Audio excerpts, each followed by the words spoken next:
اعوذ باللہ من الشیطان الرجیم بسم اللہ الرحمن الرحیم وَإِذْ قُلْتُمْ يَا مُوسَىٰ، اور وہ وقت یاد کرو جب اے بنی اسرائیل تم نے وقت کے پیغمبر سے کہا، موسیٰ علیہ السلام سے، لَن نُؤْمِنَ لَكَ حَتَّى نَرَى اللَّهَ جَهْرًا، ہم ہرگز اس وقت تک ایمان نہیں لائیں گے جب تک کہ اپنی آنکھوں سے اللہ کو نہ دیکھ لیں۔ اب یہ ڈیمانڈ تو ان کی درست نہیں تھی، کیونکہ دیکھ کر مانا تو کیا مانا؟ ان الذین یخشون ربہم بالغیب لہم مغفرۃ واجر کبیر، بے شک جو لوگ بن دیکھے اپنے رب سے ڈرتے ہیں ان کے لیے ہے مغفرت اور بڑا اجر۔ دیکھ کے تو سب نے مان لینا۔ فَأَخَذَتْكُمُ الصَّاعِقَةُ، تو تمہیں آ پکڑا بجلی کی کڑک نے، وَأَنْتُمْ تَنظُرُونَ، اور تم یہ منظر اپنی آنکھوں سے دیکھ رہے تھے۔ اس کی ڈیٹیلز جو ہے وہ اسرائیلی روایتوں میں ملتی ہے، ان کی کوئی اتھینٹسٹی اس طریقے سے تو نہیں ہے، کہ چند منتخب کیے لوگ 70 کے قریب موسیٰ علیہ السلام نے، اور اللہ سے سفارش کی کہ یا اللہ یہ بڑے بڑے لوگوں کو جو قبیلوں کے سردار، یہ بڑے بزرگ ہیں، ان کو اپنی زیارت کروا دے۔ تو ظاہر ہے کہ یہ ڈیمانڈ ہی غلط تھی۔ تو اللہ تعالیٰ کی طرف سے عطاب کی ایک کڑک آئی بجلی کی، اور وہ یہ منظر دیکھ رہے تھے، تو اس کی وجہ سے وہ لوگ موقع پر ہی مر گئے۔ بعض لوگ کہتے ہیں کہ بے ہوش ہو گئے، لیکن اگلے الفاظ اس کو سپورٹ نہیں کرتے، موت کا ذکر ہے۔ ثم بعثناکم من بعد موتکم، پھر ہم نے تمہیں دوبارہ سے زندہ کیا تمہاری موت کے بعد، لعلکم تشکرون، تاکہ تم اللہ کے شکر گزار بندے بنو۔ تو اللہ تعالیٰ نے موسیٰ علیہ السلام کے ان لوگوں کو جنہوں نے یہ ڈیمانڈ کی تھی ان پر گرفت فرمائی، اور ان کو اس بجلی کڑک میں سے موت میں چلے گئے۔ اور پھر ظاہر ہے کہ اب سفارش کون لے کے آیا ہوا تھا؟ موسیٰ علیہ السلام۔ تو موسیٰ علیہ السلام نے پھر ریکویسٹ کی کہ یا اللہ یہ تو نیا مقدمہ، میرے لیے نیا محاذ کھل جائے گا، تو ان کو تو زندہ کر۔ اور ظاہر ہے یہ اللہ تعالیٰ کے ڈیوائن علم سے ہوا، یہ ایسا نہیں تھا کہ ان کی موت کا وقت مقرر تھا، وہ والی موت جو نہ ایک لمحہ آگے آ سکتی نہ پیچھے۔ یہ اللہ کی ڈیوائن پلان کا حصہ تھا کہ اللہ نے ان کے بھی موت کا وقت آیا نہیں تھا، ان کے اوپر ایک اسپیشل کیس کے طور پر موت طاری کی، کیونکہ جس پہ ایک دفعہ موت اوریجنل والی طاری ہو جائے نا، وہ کبھی دنیا میں واپس نہیں آ سکتا۔ وہ اللہ تعالیٰ کا قرآن پاک میں واضح فیصلہ ہے، سورۃ الانبیاء کی آیت نمبر 95، کہ حرام ہے اس بستی کے لیے کہ ہم اسے موت دے دیں کہ وہ دوبارہ دنیا میں واپس آ جائے۔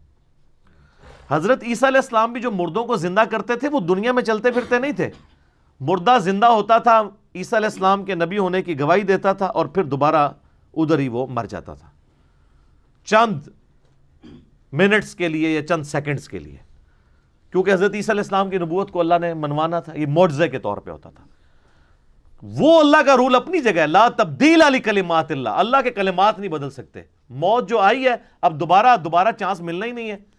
یہ تو قرآن حکیم میں درجنوں آیات ہیں کہ کافر قیامت والے دن کہیں گے یا اللہ ایک دفعہ دنیا میں دوبارہ بھیج دے، ہم تیری اطاعت میں زندگی گزاریں گے۔ تو اللہ فرمائے گا موقع تو ایک ہی تھا، تو یہ ہو ہی نہیں سکتا کہ دوبارہ کسی کو موقع مل جائے، ورنہ مرنے کے بعد بندہ زندہ ہو جائے تو پھر وہ کہے کہ جی اب یہ دوسری والی زندگی میں اویل کروں، تو ایسا ہو نہیں سکتا۔ اس لیے میں کہتا ہوں کہ سب سے خطرناک بازی جو ہے نا وہ یہ زندگی کی بازی ہے۔ اصل میں کامیاب وہ ہے جو زندگی کی بازی جیت جائے۔ دنیا میں کوئی شخص بڑے سے بڑے عہدے پر بھی فائز ہو جائے، مرنے کے بعد اسے وہی 2 گز کی زمین ہی ملنی ہے۔ آپ جتنا مرضی مہنگا کفن کسی کو پہنا لیں، کتنی خوبصورت اس کی قبر بنا دیں، قبر کے اندر کے حالات آپ چینج نہیں کر سکتے۔ اور دوسری طرف جس نے اللہ کی تابعداری میں زندگی گزاری ہے، اس کو چاہے قبر بھی نہ ملے، وہ فٹ پاتھ پہ ایک لاوارث لاش کی حیثیت سے مر جائے، یا کسی ایئر کریش میں اس کی خاک بکھر جائے۔ جنید جمشید صاحب کو دیکھ لیں رحمہ اللہ تعالی۔ تو باقی تو یہ جو تابوت آپ کو نظر آ رہا ہوتا ہے، یہ تو ایویں ٹوٹلی پورا کیا ہوتا تو اس کے اندر کچھ بھی نہیں ہے، لیکن مرنے کے بعد اللہ تعالیٰ نیا جسم، نیا کفن، جنتی سب کچھ دے دیتا ہے، تو فرق ہی نہیں پڑتا۔ تو یہاں پر ان کو چونکہ ایک اللہ کا ڈیوائن پلان تھا کہ ان کو موت کا مزہ چکھا کے دوبارہ سے اللہ تعالیٰ نے ان کو زندہ کیا تاکہ وہ شکر گزار بندے بنے اور آئندہ سے وقت کے پیغمبر سے اس طرح کی ڈیمانڈ نہ کریں۔ وَإِذِ اسْتَسْقَىٰ مُوسَىٰ لِقَوْمِهِ، اور جب یاد کرو کہ جب پانی کی دعا مانگی موسیٰ علیہ السلام نے اپنی قوم کے لیے، فَقُلْنَا اضْرِب بِّعَصَاكَ الْحَجَرَ، تو ہم نے موسیٰ کو یہ وحی کی کہ اپنا جو عصا ہے وہ پتھر پر ماریے، ایک چٹان کے اوپر۔ فَفَجَرَتْ مِنْهُ اثْنَتَا عَشْرَةَ عَيْنًا، اس میں سے بہہ نکلیں گے 12 چشمے۔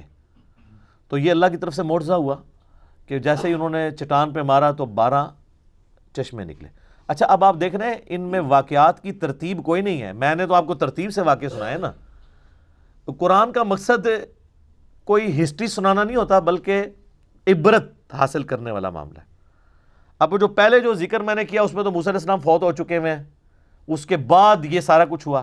اب پھر ریورس ہسٹری میں جایا جا رہا ہے کہ موسیٰ علیہ السلام کے ساتھ جب تم سفر کر رہے تھے تو پانی کا بھی ایک معاملہ آیا تھا، تو ہم نے حکم دیا چٹان پہ عصا مارو تو 12 چشمے جاری ہوئے، اس لیے کہ 12 قبائل تھے، قبائلی سسٹم اتنا سٹرانگ تھا کہ وہ نہیں ٹوٹا، تو وہ لڑتے تھے، تو اللہ نے کہا چشمے ہی 12 ہو جائیں۔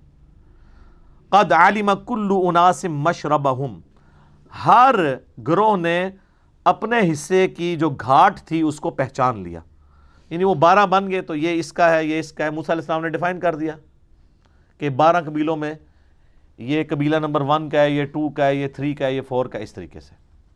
وہ حضرت یعقوب علیہ السلام کے 12 بیٹے تھے، حضرت یوسف علیہ السلام تھے، بنیامین تھے، یہودا تھا، ان سب کے ناموں کے اوپر آگے چل رہے تھے، جس طرح یہاں پہ بھی بریلوی دیوبندی اہل حدیث فرقے چل رہے ہیں نا، تو وہ شخصیات کے اوپر بٹے ہوئے تھے۔ کلوا واشربوا من رزق اللہ، کھاؤ پیو اللہ کے رزق میں سے، ولا تعثوا فی الارض مفسدین، اور زمین میں فساد برپا مت کرنا۔